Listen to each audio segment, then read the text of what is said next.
嗱，咁我哋教翻大家用呢部細嘅龍架去做一個 shoulder pads。咁點樣 set 咧？就係 set 翻個呢個滑輪咧 set 到最低。咁我哋就要揾一張斜板去當㗎啦。咁啊 set 到大約係微斜得㗎啦，即係唔好話唔使90度，大90度少少就 OK 啦。咁之後咧 set 好兩個滑輪咧，記得將個重量校翻係兩邊一樣嘅，因為佢可能係兩邊唔同㗎嘛。咁 set 到最低嘅時候咧，咁我哋咧個動作係點做㗎嘛？同埋玩邊度咧？就係話我哋主力係玩三角機嘅前速同埋中速。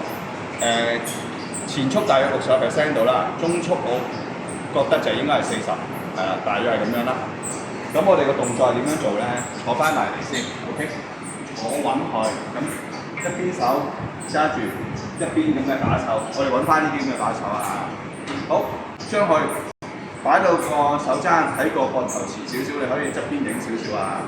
見到我個手踭喺個側邊嗰度前少少㗎。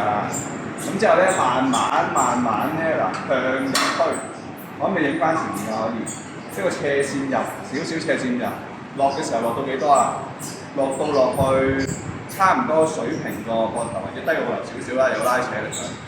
咁樣上，係啦，個手踭咧都係保持翻咧係啱咧呢一個手咧係微斜嘅，同個手踭保持翻同一個斜度啦。